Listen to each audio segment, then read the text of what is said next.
Of பண்ண வேண்டாம்ப்பா, நான் டிஎம்கே பத்தி சொல்றேன், வச்சுக்காங்க. உங்களுக்கு போனோம் செய்தி, உங்க தலையத்துக்கு போனோம்.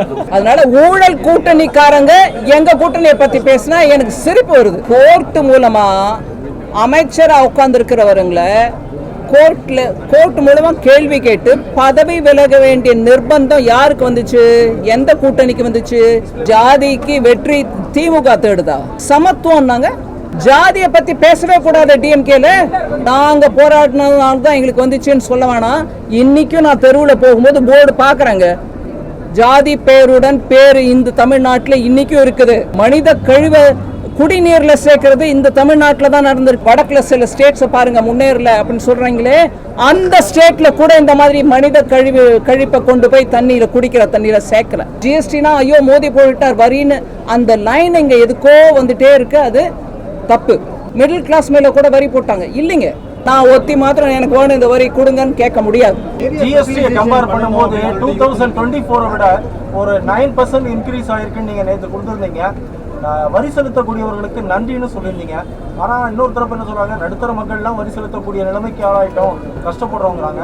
அதுக்கு என்ன? இது நான் உண்மையை சொன்னா நீங்க கொஞ்சம் மீடியான்றதுனால உங்களுக்கு சொல்றேன். தயவு பண்ணி நான் சொல்றத நிஜமா நீங்க உங்க ஆபீஸ்ல போய் ஆராய்ஞ்சு பாருங்க. நான் ஜிஎஸ்டி பத்தி பேசும்போது நான் தனிநபரா பேசல. அங்க இருக்கக்கூடிய ஒவ்வொரு மாநிலத்திலேருந்து வரக்கூடிய அமைச்சர்கள், நிதி அமைச்சர்கள் எல்லாரோட உட்காந்து டிசிஷன் எடுக்கிறது தான் ஜிஎஸ்டி கவுன்சில்.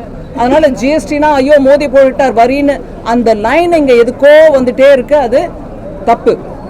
ஜிஎஸ்டி கவுன்சிலில் எல்லா மாநிலத்தோட ஃபைனான்ஸ் மினிஸ்டர்ஸும் இருக்காங்க. இது நம்ம முதல்ல புரிஞ்சுக்கணும். ரெண்டாவது பார்த்தீங்களா, நீங்கள் கேட்குற மாதிரி மிடில் கிளாஸ் மேலே கூட வரி போட்டாங்க இல்லைங்க. ஜிஎஸ்டி பிறக்கிறதுக்கு முன்னாடி 2017க்கு முன்னாடி கூட வேல்யூ ஆடட் டாக்ஸ் VAT, அதோடு இல்லாமல் ஸ்டேட் எக்ஸைஸ் ஆக, அதை தவிர ஸ்டேட் லெவலில் இருந்த எத்தனையோ அடிஷ்னல் டாக்ஸஸ், கிட்டத்தட்ட 17 வரிகளும் 8-9 செஸ்ஸும் கலந்து தான் இன்னைக்கு ஜிஎஸ்டி ஆயிருக்கு. அது ஒவ்வொரு மாநிலத்திலும் இருந்த வரிகள் எல்லாம் சேர்த்து போட்டு தான் கலந்து ஜிஎஸ்டி பண்ணிருக்காங்க. அதனால ஜிஎஸ்டி வந்த பிறகுதான் நம்ம மிடில் கிளாஸ் மக்களுக்கோ ஏழை மக்களுக்கோ அவங்களுடைய தினசரியில உபயோகிக்கக்கூடிய பொருட்கள் மேல வரி வந்துருச்சு அப்படின்ற அந்த வாதம் தப்பு. ஜிஎஸ்டி வரதுக்கு முன்னாடியிலேருந்தே வரி இருந்துச்சு.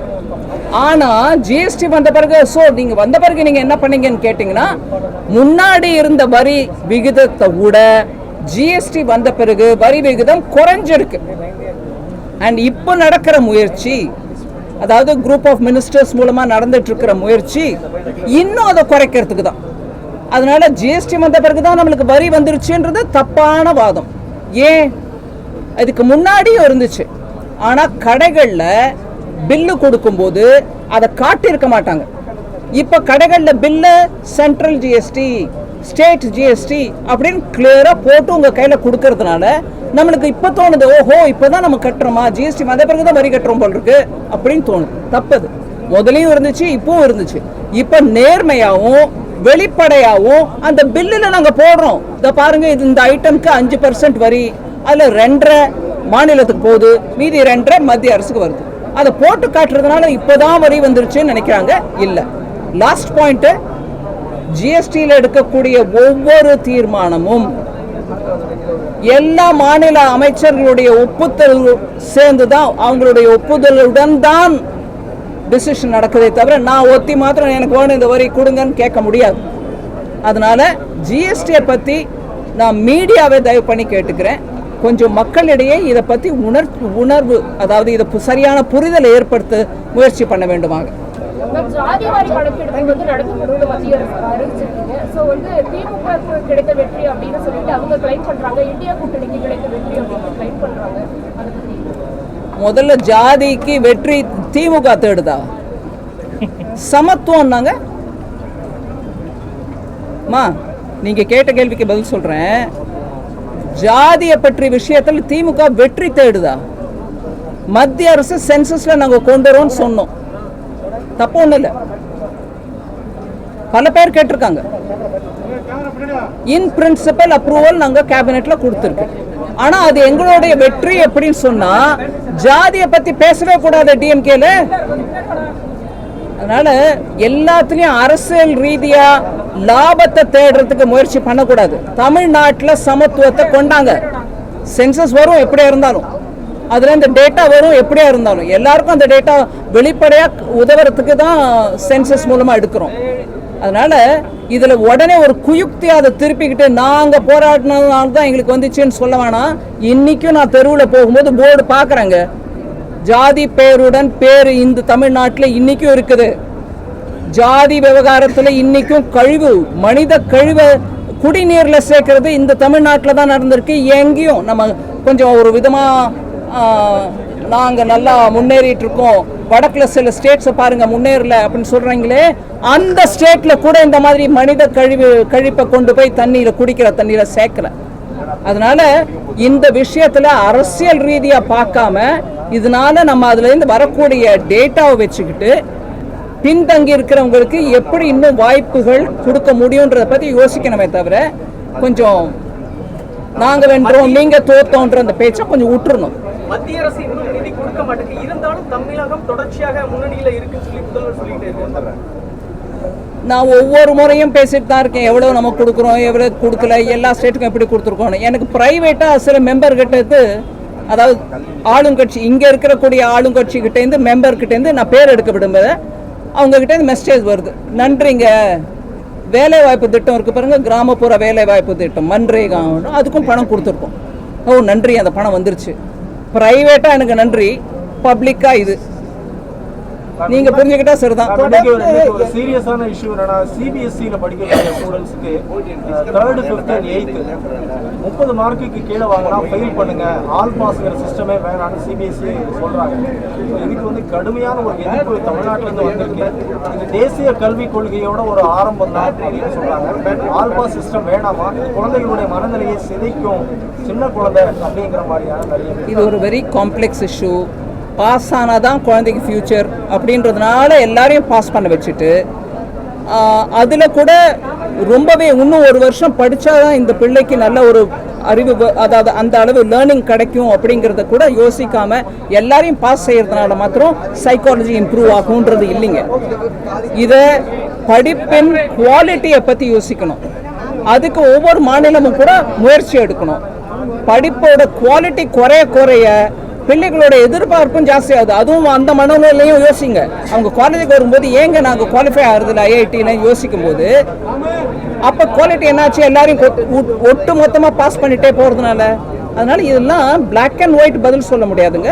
அந்த விஷயத்தை இன்னும் அந்த நிபுணர்களோட உட்காந்து பேசி முடிவெடுக்கணும். ஐயா நீங்க ஏதோ கேட்டீங்க. நாம் தொடர்ந்து எந்த ஒரு திட்டம் தமிழ்நாட்டில் செயல்படுத்தினாலும் மத்திய அரசுக்கு எதிராக சட்டமன்றத்தில் தீர்மானம் வச்சு நிறைவேற்றி எப்படி பாக்குறீங்க? நீங்க எப்படி பாக்குறீங்களோ அப்படிதான், நீங்க கேள்வியில் எப்படி பாத்தீங்களோ அப்படிதான் நானும் பாக்குறேன். எந்த ஒரு செயல்பாட்டுக்கும் இங்க ஒரு தீர்மானம் வந்துடும், இல்ல இதை நாங்க ஒத்துக்க மாட்டோம், தமிழர்களின் மனோநிலை எப்படி இல்லை அப்படின்லாம் சொல்லுவாங்க. கூட்டணி ஊழல் கூட்டணி, அந்த கூட்டணி தோல்வி கூட்டணி, கட்டாய கூட்டணி அப்படின்னு முதலமைச்சர் சட்டப்பேரவை உட்பட அவர் செல்லக்கூடிய இடங்கள்ல எல்லாம் வந்து சொல்லிட்டு இருக்காரு.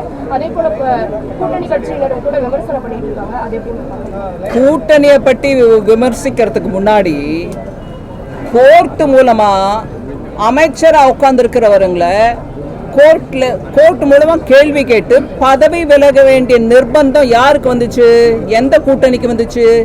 திமுக கூட்டணிக்கு வந்துச்சா இல்ல வேற யாருக்கா வந்துச்சா?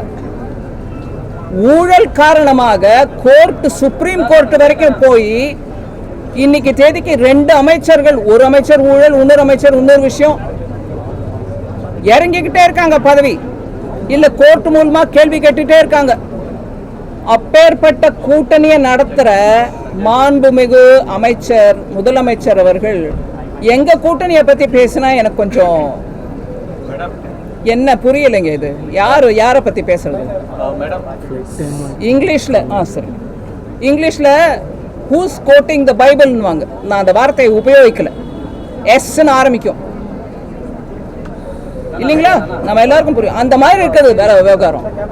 உங்க கூட்டணியில ஆஃப் பண்ண வேண்டாம்ப்பா, நான் டிஎம்கே பத்தி சொல்றேன், வச்சுக்காங்க. உங்களுக்கு போனோம் செய்தி, உங்க தலையத்துக்கு போனோம். நீங்க கேமரா ஆஃப் பண்ணிட்டா உங்களுக்கு ஜாக்கிரதை. அவர் சொன்னார் பாருங்க, என்கொயரி நடந்துட்டு இருக்கு, எனக்கு ப்ரொடெக்ஷன் வேணும்னு. உங்களுக்கு ப்ரொடெக்ஷனுக்கோசம் நீங்க ஆஃப் பண்ணிடாதீங்க. மீதி சேனல் மூலமா எப்படியா இருந்தாலும் போகும், வைங்க, ஆன்ல வைங்க. அதனால ஊழல் கூட்டணிக்காரங்க எங்க கூட்டணியை பத்தி பேசினா எனக்கு சிரிப்பு வருது. அவங்க தமிழ்நாட்டுக்கு நான் பணம் கொடுக்கலன்ற குற்றச்சாட்டையும் வச்சுட்டே இருந்தாங்க. நான் வந்து ஒவ்வொரு தினமும் தொண்டை கிழிய சொல்லிட்டே இருக்கேன், நம்பரையும் கொடுத்து சொல்லிட்டு இருக்கேன், பேப்பர் உங்க எல்லாருக்கும் டிஸ்ட்ரிபியூட் பண்ணிட்டே சொல்லிட்டு இருக்கேன், கொடுத்துட்டு தான் இருக்கோம். அதனால அவங்க ஒவ்வொரு முறையும் ஒரு குற்றச்சாட்டை போட்டாங்கன்னா அது உண்மை இருந்து போடுறாங்கன்றத நீங்க முதல்ல உங்க மனசுல இருந்து அந்த எண்ணத்தை நீக்கிடுங்க. அவங்க போட்டுட்டே இருக்காங்க, அவ்வளவுதான். எந்த விதமான ஃபேவரும் எந்த கார்பரேட்டுக்கும் நாங்க செய்யல. அதனால இதை திருப்பி திருப்பி சொன்னாங்கன்னா நீங்க, நான் என் தரப்புல உங்களை கேட்டுக்கிறேன், தயவு பண்ணி கேளுங்க, கொஞ்சம் ஆதாரம் கொடுங்க ஐயா, ஏதோ ஒரு ப்ரூஃப் கொடுங்க. அவங்கள போய் நாங்க கேட்கிறோம், நீங்க கேளுங்க. எந்த விதத்துல எந்த கார்பரேட்டுக்கு கொடுத்துருக்கு நான் கேட்கிறேன். ரெண்டாவது, இன்னைக்கு நாட்டில் ஒரு பாலிசி மூலமாக இண்டஸ்ட்ரி நம்ம நாட்டுக்கு வரணும், முதலீடு நம்ம நாட்டுக்கு வரணும்னு பண்ணிட்டு இருக்கையில தமிழ்நாடு கூட தான் முதலீடு வருது. இங்கே வந்து கார்பரேட் வைக்கிறாங்க பிசினஸ். இவங்க ஏதாவது கொடுத்துருக்காங்களா அவங்களுக்கு? அதனாலதான் வருதா? நாடு முழுவதும் கொள்கை சரியா இருந்துச்சுன்னா, நாடு முழுவதும் ஒரு ஸ்டேபிள் கவர்மெண்ட் இருந்துச்சுன்னா, நாடு முழுவதும் டாக்ஸ் பாலிசி சாதகமா இருந்துச்சுன்னா, எல்லாருக்கும் சாதகமா இருந்துச்சுன்னா அந்தந்த பிசினஸ் வளரும். இன்னைக்கு எம்எஸ்எம்இ வளருது, சிறு குறு தொழில் தமிழ்நாட்டில் வளருது. அவங்களுக்கு பண்ணலையா? கொள்கை ரீதியா பண்ணலையா? அதனால இந்த மாதிரி அடித்தளமே இல்லாத குற்றச்சாட்டுகளை அவங்க சொல்ல நான் உங்களை விண்ணப்பிச்சு கேட்டுக்கிறேன், ஆதாரம் கேளுங்க. எப்படிங்க சொல்றீங்க? அப்படி யாருக்கு என்ன ஆதாயம் பண்ணி கொடுத்தாங்கன்னு? நான் இன்னைக்கு பிரதமர் ஐயா கேரளால போய் விழுஞ்சம் போர்ட்டை இனாகரேட் பண்றாரு, சி போர்ட்டை. உலக அளவில் அந்த போர்ட்டுனால நம்ம நாட்டுக்கு பெருமை. ஆனா இத்தனை நாளா சொல்லிட்டு இருந்தவங்க யாரு? அடானி சொல்லிட்டே இருந்தாங்க. இன்னைக்கு அந்த அடானி மூலமா தான் அந்த போர்ட் வந்திருக்குது. அதை கொடுத்தது யாரு? அடானிக்கு காங்கிரஸ்காரங்க. காங்கிரஸ் தோழமையில இருக்கக்கூடிய திமுக இங்க ஆட்சியில் இருக்குது. இந்த கேள்வியை முதல்ல கேளுங்க. காங்கிரஸ் உம்மன் சண்டி அவர் இன்னைக்கு இல்ல, அவர் மறைந்த தலைவர். நான் அதனால அவர் பேர் எடுக்கிறதுக்கு என்ன மன்னிச்சுக்காங்க. அவர் டைம்ல அந்த ப்ராஜெக்ட் அடானிக்கு கொடுத்தாங்க. டெண்டர் இல்ல, ஒண்ணுல அவர் கூப்பிட்டு கொடுத்தாங்க கையில. அப்படி செஞ்ச காங்கிரஸ் இன்னைக்கு தமிழ்நாட்டில் உட்கார்ந்துட்டு இருக்கும் போது கூட்டணியில இந்த மாதிரி கார்பரேட் கொடுத்துட்டேன்னா அது கார்பரேட் கொடுத்ததா இல்லையா? கேளுங்க பின்ன.